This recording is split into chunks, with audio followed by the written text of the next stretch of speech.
Assalamualaikum warahmatullahi wabarakatuh. Perkenalkan, nama saya Nabila Rizkika, NIM 15 20 11 71 30 42 dari program studi Diploma 3 Keselamatan dan Kesehatan Kerja Fakultas Vokasi Universitas Erlangga.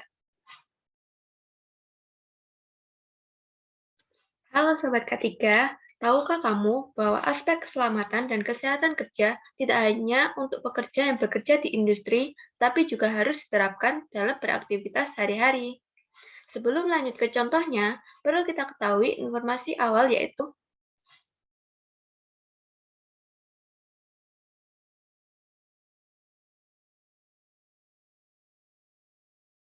let's go!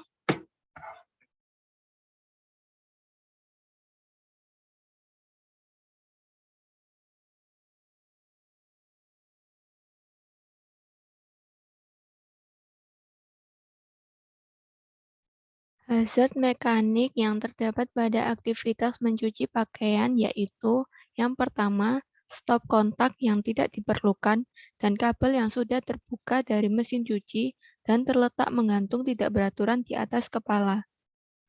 Resiko yang akan terjadi adalah kesetrum, tersengat listrik, berdampak ke jantung, terluka, sampai akibat kematian. Pengendalian resiko yang dapat saya berikan adalah yang pertama eliminasi, mengurangi kabel-kabel atau stop kontak yang tidak diperlukan. Yang kedua substitusi, mengganti pembungkus kabel yang terbuka dengan yang baru. Yang ketiga modifikasi engineering, memasang alat penjepit gantungan untuk menggantung kabel dengan aman. Yang keempat administrasi, pengaturan terkait pemeliharaan kabel dan stop kontak dengan menerapkan prinsip 5R. Yang kelima yaitu alat pelindung diri, menggunakan pelindung kepala atau helm untuk menghindari arena kabel menggantung di atas kepala.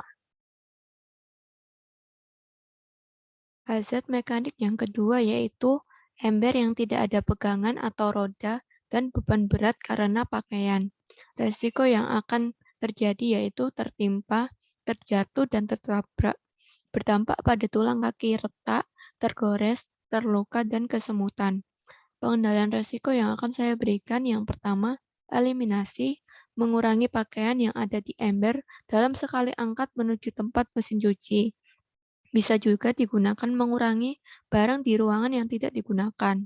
Yang kedua, substitusi dengan mengganti ember dengan keranjang yang memiliki pegangan atau roda agar mudah dibawa. Modifikasi engineering, memasang alat kayu sebagai pegangan. Yang keempat, administrasi, pengaturan terkait penggunaan dan pemeliharaan ember dengan kapasitas yang aman dan menerapkan prinsip 5R. Yang kelima, alat pelindung diri, menggunakan pelindung alas kaki.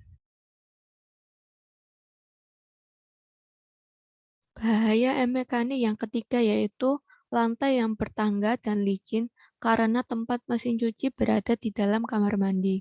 Resiko yang dapat terjadi, terjatuh, berdampak pada tulang kaki retak, tergores, dan terluka.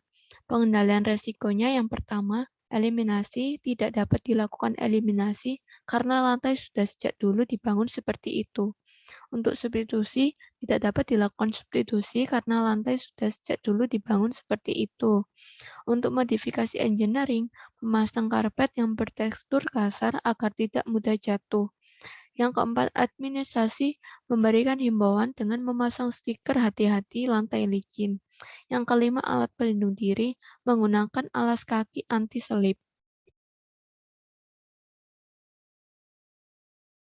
Zat fisika yang terdapat dalam aktivitas mencuci pakaian yaitu pencahayaan yang sedikit karena lampu sudah lama dipakai mengakibatkan minim cahaya dan tidak adanya jendela. Resiko yang dapat terjadi, terjatuh dan tertabrak, berdampak tulang retak, tergores, terluka pada anggota tubuh. Pengendalian resiko yang pertama eliminasi tidak dapat dilakukan karena tidak ada lampu, tetapi bisa dilakukan mengurangi barang di ruangan yang tidak digunakan. Untuk substitusi, mengganti lampu yang lama dengan yang baru. Untuk modifikasi engineering, memasang pencahayaan lampu atau bisa dilakukan melubangi dinding dengan memudahkan cahaya masuk. Yang keempat, administrasi memahami himbauan untuk pentingnya penerangan dan kebutuhan cahaya saat beraktivitas. Untuk alat pelindung diri, menggunakan pelindung diri alas kaki. Hazard biologi dalam aktivitas mencuci pakaian yaitu bakteri, virus, jamur yang terdapat pada pakaian kotor. Resiko yang dapat terjadi yaitu terkena tangan, berdampak infeksi, gatal, alergi, sampai penyakit yang dibawa oleh bakteri, virus, dan jamur tersebut. Pengendalian resiko yang dapat saya dan yaitu satu, eliminasi tidak dapat dilakukan karena pakaian kotor memang untuk dicuci agar bersih. Yang kedua, substitusi tidak dapat dilakukan karena pakaian kotor memang untuk dicuci agar bersih. Yang ketiga, modifikasi engineering memanfaatkan alat berendam dengan merendam pakaian kotor ke air panas sebelum dicuci. Yang keempat, administrasi memahami metode kerja dengan merendam dulu baju di air panas. Yang kelima, alat pelindung diri menggunakan sarung tangan dan masker. Hazard biologi berikutnya yaitu saluran pembuangan air cuci berlubang, bakteri, virus, dan jamur pada bekas air cuci pakaian. Resiko yang dapat terjadi terkena tangan, berdampak infeksi, gatal, alergi, sampai penyakit yang dibawa oleh bakteri, virus, atau jamur tersebut. Pengendalian resikonya yang pertama, eliminasi tidak dapat dilakukan karena jika menghilangkan saluran pembuangan, dampak resiko lebih besar. Yang kedua, substitusi mengganti saluran air yang berlubang dengan yang baru. Yang ketiga, modifikasi engineering, memasang pembungkus atau pelapis anti bocor juga bisa dilakukan memakai selotip kuat untuk menutupi lubang. Yang keempat, administrasi, memahami pengaturan terkait pemeliharaan saluran pembuangan air bekas cuci yang baik dan aman. Yang kelima, alat pelindung diri, menggunakan alat pelindung diri alas kaki. Berikutnya adalah hazard kimia. Dari aktivitas mencuci pakaian adalah deterjen yang memiliki kandungan zat kimia berbahaya.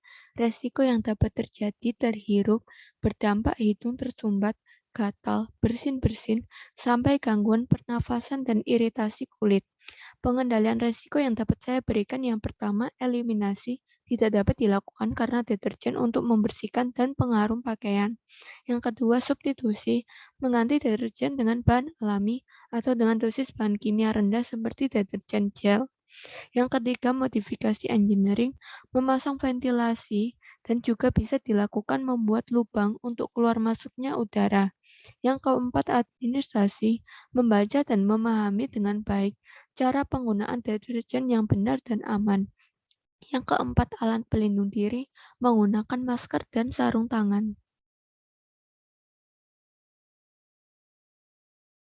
Selanjutnya adalah hazard ergonomi yang terdapat dalam aktivitas mencuci pakaian, yaitu posisi mengangkat ember berisi banyak pakaian dan berat.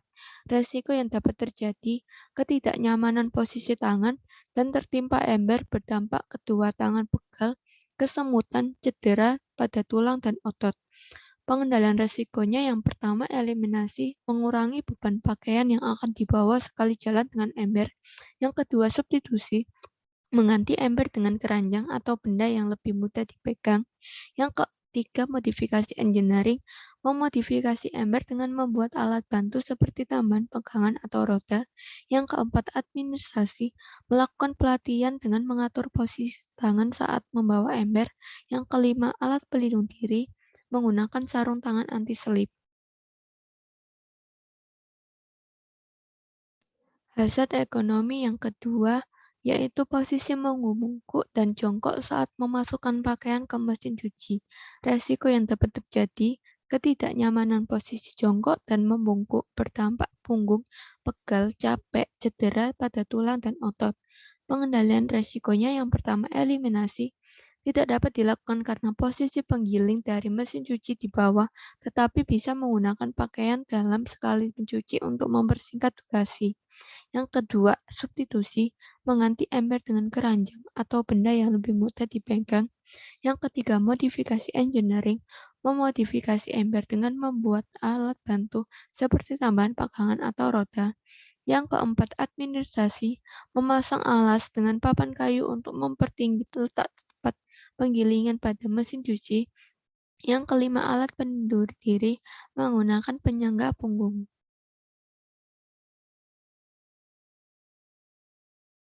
Berikutnya adalah hazard psikologi dari aktivitas pencuci pakaian, yaitu penumpukan pakaian kotor berbau tidak sedap yang akan dicuci karena tertunda. Resiko yang akan terjadi kemalasan berdampak pada perubahan emosi yang buruk, kelelahan, bahkan ke stres. Pengendalian resikonya yang pertama, eliminasi. Tidak dapat dilakukan eliminasi karena penumpukan pakaian kotor, maka harus segera dicuci, tapi bisa dilakukan mengurangi stres dengan mendengarkan musik. Yang kedua, substitusi mengganti. Tidak dapat dilakukan karena pakaian kotor tidak bisa diganti, tetapi bisa mengganti tempat penumpukan dengan tampungan ember yang lebih kecil. Yang ketiga, modifikasi engineering, merubah lingkungan kerja agar lebih nyaman dan tidak bosan dengan memodifikasi ruangan. Yang keempat, administrasi, himbauan untuk melakukan manajemen waktu agar tidak sampai jadi penumpukan pakaian kotor. Yang kelima, alat pelindung diri, menggunakan APD masker, atur saluran dan alas kaki dengan bentuk unik atau warna yang